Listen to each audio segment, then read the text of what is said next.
Ma'asyiral hadirin jamaah Jum'ah rahimakumullah. Pada kesempatan yang mulia ini, di tempat yang mulia ini, kami berwasiat kepada pribadi kami sendiri dan juga kepada para hadirin sekalian.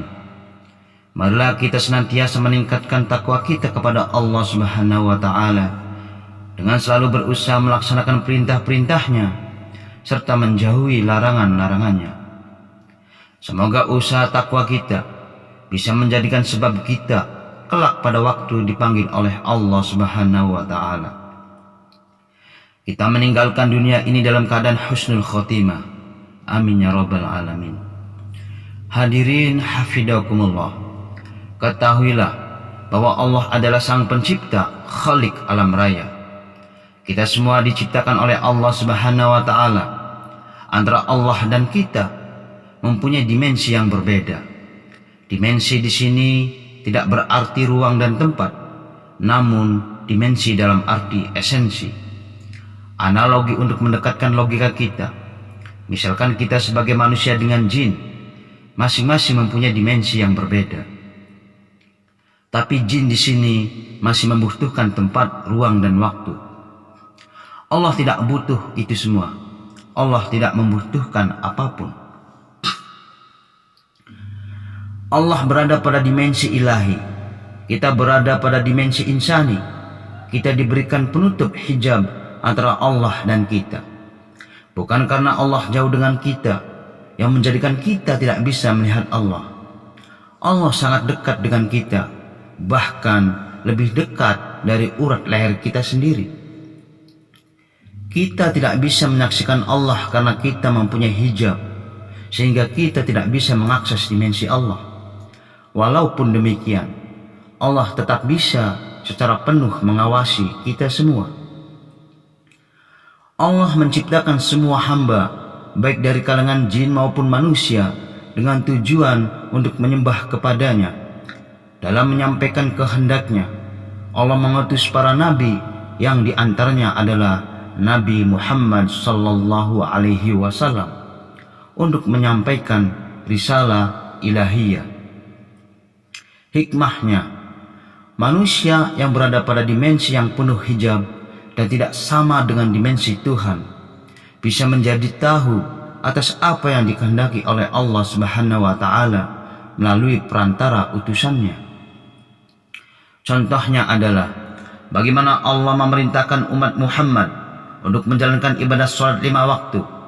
Kita sebagai manusia tidak akan bisa memahami atas apa yang dikehendaki oleh Allah tersebut tanpa melalui Rasul, utusan Allah yang menyampaikan informasi-informasi penting.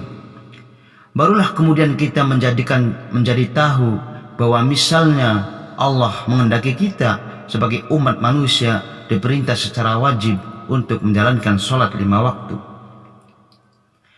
Kewajiban sholat 5 waktu ini dimulai setelah Nabi Muhammad SAW diisrokan, diperjalankan oleh Allah di waktu malam dari Masjidil Haram, kota Mekah, menuju Masjidil Aqsa, Palestina.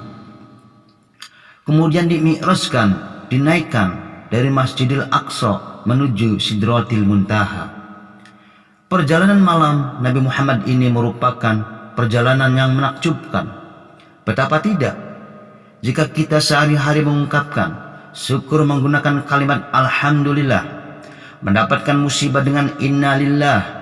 Di dalam sebuah hal yang menakjubkan, kita diisyaratkan untuk membaca Subhanallah. Di dalam Al-Quran, pada kisah Isra Mi'raj ini, Allah berfirman menggunakan kata Subhana sebagaimana yang tertera pada ayat pertama surat Al-Isra. Subhanalladzi asra bi'abdihi laylan minal masjidil haram ilal masjidil aqsa alladzi barakna hawlahu linuriyannahu min ayatina innahu huwas sami'ul basir. Artinya, Maha Suci Allah yang telah memperjalankan hambanya pada satu malam dari Al-Masjidil Haram ke Al-Masjidil Aqsa yang telah kami berkahi sekelilingnya agar kami perlihatkan kepadanya sebagian dari tanda-tanda kebesaran kami. Sesungguhnya Dia adalah Maha mendengar lagi Maha mengetahui. Quran Surat Al-Isra ayat 1. Pada kalimat Subhanalladzi, Ibnu Katsir dalam tafsirnya menyatakan, kalimat Subhana di sini menunjukkan saking agungnya Allah Ta'ala. Hanya Allah saja yang mampu menjalankan Nabi Muhammad SAW dari Mekah ke Palestina dan Palestina sampai langit ketujuh hanya dalam waktu tidak sampai 1 malam. Bahkan dalam satu riwayat mengisahkan, setelah Nabi Muhammad melakukan Isra Mi'raj, tempat tidurnya masih hangat dan tempayan bekas Nabi melakukan wudhu tadi belum sampai kering. Ini adalah keajaiban yang luar biasa. Hanya Allah yang bisa melakukan, yang mana bumi dan seisinya di bawah kendalinya. Keajaiban yang mencengangkan tersebut sangat sesuai jika memakai kata Subhana. Tentang Subhana, Ibnu Katsir mengatakan, yumajjidu ta'ala nafsah wa yu'addimu sya'anah liqudratihi ala ma la yaqdiru alaihi ahadun siwa fala illahu ghairuh. Artinya, Allah Ta'ala mengagungkan zatnya sendiri, mengagungkan keadaannya karena kekuasaannya atas sesuatu yang tidak mampu dilakukan siapapun selain Dia. Tiada Tuhan selain Dia. Abul Fida Ismail Ibnu Katsir, Tafsir Ibnu Katsir Darah Tayyibah 199 juz 5 halaman 5. As-Salabi menyatakan bahwa kalimat Subhana berarti kalimat ta'ajjub.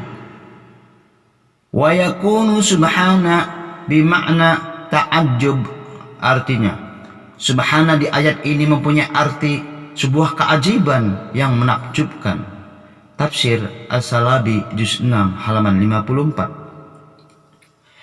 Banyak juga ulama yang menjelaskan Subhana pada ayat ini mempunyai makna penyucian dari segala kekurangan.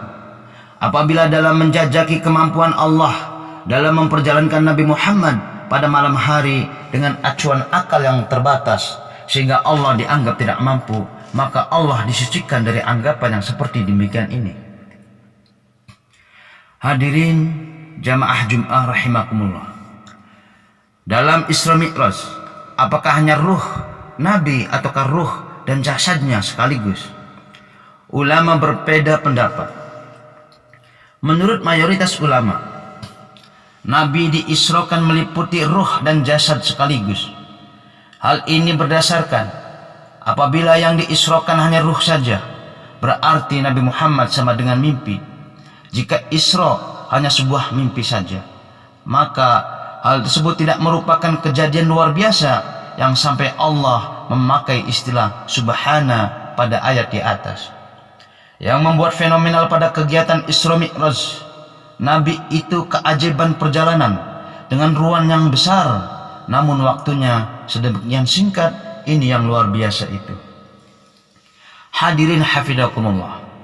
Pada kalimat selanjutnya, asra bi abdihi, Allah tidak menyandarkan kalimat Subhana dengan lafaz Allah, tapi dengan asra. Kebesaran Allah yang menjalankan di waktu malam kepada hambanya. Di sini Allah juga tidak menyebut Nabi Muhammad dengan menyebut namanya, tapi malah menyifati Nabi Muhammad yang diperjalankan di waktu malam memakai istilah abdihi, hambanya. Kenapa Allah lebih memilih memberi label Nabi Muhammad hanya dengan predikat hamba, padahal ini merupakan kejadian yang fenomenal? Sebagian mufassir seperti Imam Al-Qusairi mengatakan, hanya hamba yang memahami posisinya sebagai hamba yang bisa memahami kebesaran Tuhannya. Sehingga apabila Tuhan melakukan apapun, walaupun tidak masuk akal di otak hambanya, ia bisa memahami bahwa bagi Tuhan yang posisinya tidak sama dengan hamba, mampu melakukan hal yang seolah mustahil di mata hambanya tersebut.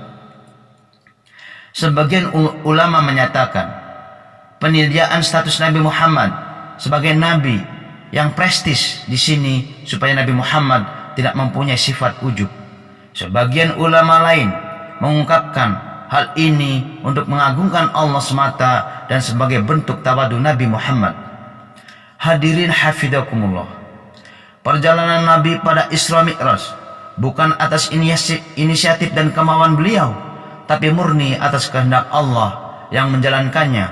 Oleh karena itu, masuk akal atau tidak, bagi seorang hamba harus mengedepankan posisinya sebagai hamba dan mengagungkan ketuhanan Allah yang mampu melakukan apa saja, dan hamba tersebut menomorduakan akalnya yang serba terbatas. Kalau kita menengok sejarah, memang orang Arab waktu itu tidak semuanya dengan mudah memahami Isra Mi'raj Nabi Muhammad dengan landasan logika saja.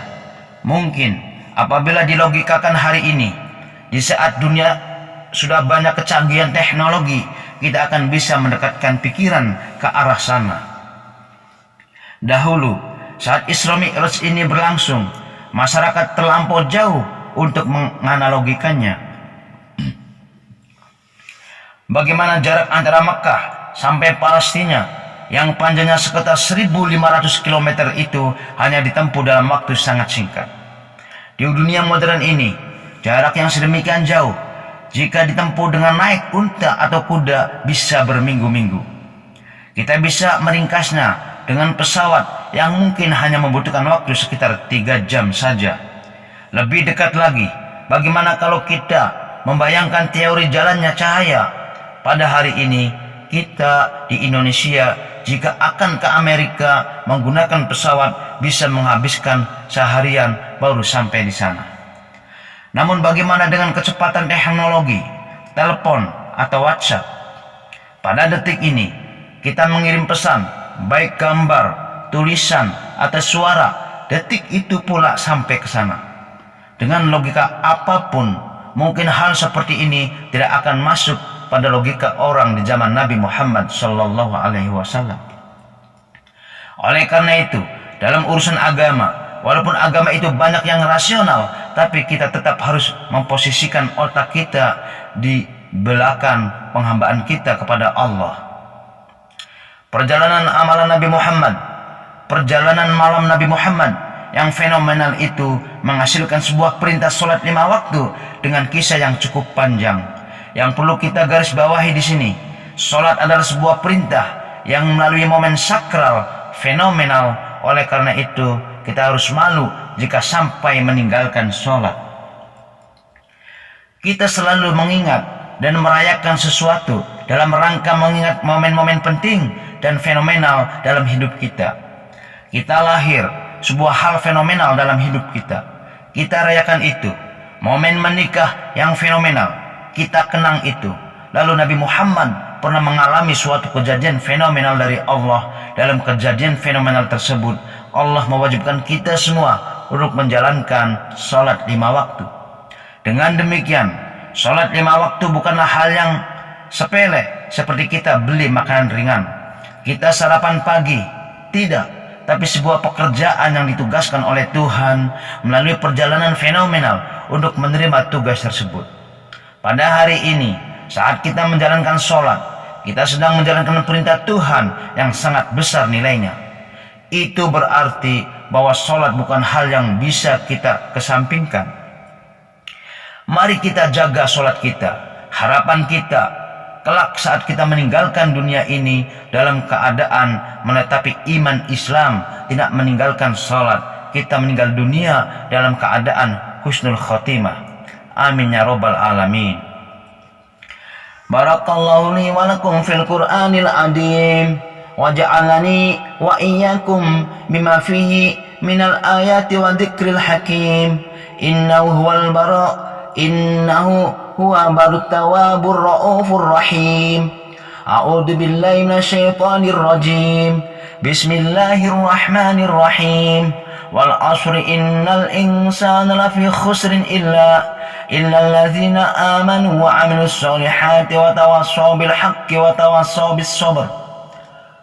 Wa qul rabbighfir warham wa anta arhamur rahimin.